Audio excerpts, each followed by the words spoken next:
PSR ఆంజనేయులకు 14 రోజుల remand విధించింది court. So court దగ్గర నుంచి పూర్తి వివరాలు అందించడానికి మా కరెస్పాండెంట్ సత్య లైవ్ లో సిద్ధంగా ఉన్నారు. సత్య, కొద్దిసేపటి క్రితం పిఎస్ఆర్ ఆంజనేయులకు సంబంధించి వాద ప్రతివాదనలు ఘాటుగా జరిగాయి. ముఖ్యంగా పిఎస్ఆర్ ఆంజనేయులు తమ తరపు న్యాయవాదులు ఉన్నప్పటికీ అప్పుడప్పుడు ఆయన ఇంటర్ఫియర్ అవుతూ తన వాదనను ఆయన వినిపించారు. మొత్తం మీద సుమారు ఈ రోజు ఎర్లీ మార్నింగ్ ఆయన న్యాయమూర్తి ముందు ప్రవేశపెట్టారు. న్యాయమూర్తి ముందు ప్రవేశపెట్టిన తర్వాత ఆయన తన వాదనలు ఆయనే వినిపించుకోవడంతో పాటు అటు ప్రభుత్వం తరపున వాదనలు వినిపించిన న్యాయవాదులు చెప్పిన అంశాలను ఆయన కౌంటర్ చేశారు. అదే సమయంలో ప్రభుత్వం తరపున న్యాయవాదులు కూడా తమ డిఫెండ్ చేస్తూ పూర్తి స్థాయిలో తమ వాదనలు అయితే వినిపించిన పరిస్థితి అయితే ఉంది. ముఖ్యంగా తీసుకుంటే కనుక వాద ప్రతివాదనల విషయానికి వస్తే కనుక పిఎస్ఆర్ తరపున నేను ఈ కేసులో సహకరిస్తానన్నాను, అసలు ఇది తప్పుడు కేసు, నేను కేసు విషయం నాకు ఈ కేసుకు సంబంధం లేదని న్యాయమూర్తి ముందు చెప్పినట్టుగా మనకు తెలుస్తుంది. అదే సమయంలో పిఎస్ఆర్ తరపున న్యాయవాది నగేష్ రెడ్డి కూడా వాదనలు వినిపించారు.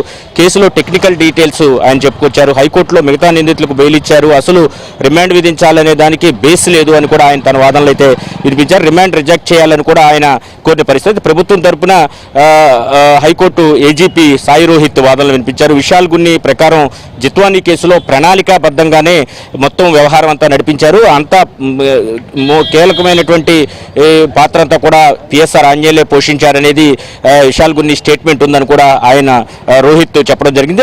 అయితే జత్వానీ కేసులో అరెస్టులు పూర్తయ్యే విశాల్ గున్నికి వైజాగ్ పంపించాలని ప్రమోషన్ మీద భావించినప్పటికీ కూడా ఆయన ఇక్కడే ఉంచేసి రిలీవ్ చేయకుండా ఈ జిత్వానీ కేసులో అన్ని అరెస్టులు పూర్తయిన తర్వాతే విశాఖ పంపుతామని కూడా అప్పుడు చెప్పిన పరిస్థితి అయితే ఉన్నట్టుగా కూడా దాంట్లో పేర్కొనడం జరిగింది, చెప్పడం జరిగింది న్యాయమూర్తి ముందు. అదేవిధంగా విశాల్ గున్ని, అదేవిధంగా అప్పటి కమిషనర్ కాంతి రాణా టాటా సీఎంఓకు పిఎస్ఆర్ ఆంజనేయులు పిలిపించారని దాంట్లో పేర్కొనడం జరిగింది. తమ వాదనలో జత్వానీని ఎందుకు అరెస్ట్ చేస్తున్నామో అరెస్ట్ గ్రౌండ్స్ 47, 48 కింద పిఎస్ఆర్కు అన్ని వివరాలు తెలియజేసినట్టుగా కూడా గున్ని ఇచ్చినటువంటి స్టేట్మెంట్లో పేర్కొన్నారని వాదన వినిపించారు. జిత్వానీపై తప్పుడు కేసు పెట్టి 42 రోజుల పాటు జైల్లో నిర్బంధించారు అనే విషయాన్ని కూడా వాదనల సందర్భంగా ప్రభుత్వం తరపున వాదనలు వినిపించారు. పిఎస్ఆర్పై గుంటూరు జిల్లా నగరంపాలెంలో కూడా ఒక కేసు నమోదై ఉందనే విషయాన్ని కూడా న్యాయమూర్తి ముందు చెప్పడం జరిగింది. ఇరువైపుల వాదనలు విన్న న్యాయమూర్తి వెంటనే తీర్పు వెలువరించలేదు. కాసేపు బ్రేక్ తీసుకుని తర్వాత 14 రోజులు రిమాండ్ విధిస్తూ విజయవాడ సబ్ జైలుకు, జిల్లా జైలుకు పంపించాలని ఆదేశించారు.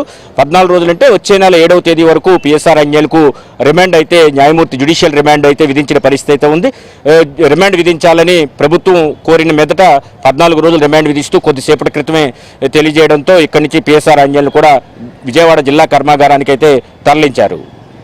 సత్య, పిఎస్ఆర్ ఆంజనేయులు తనకు తానే తన వాదనలు చేసుకున్నారని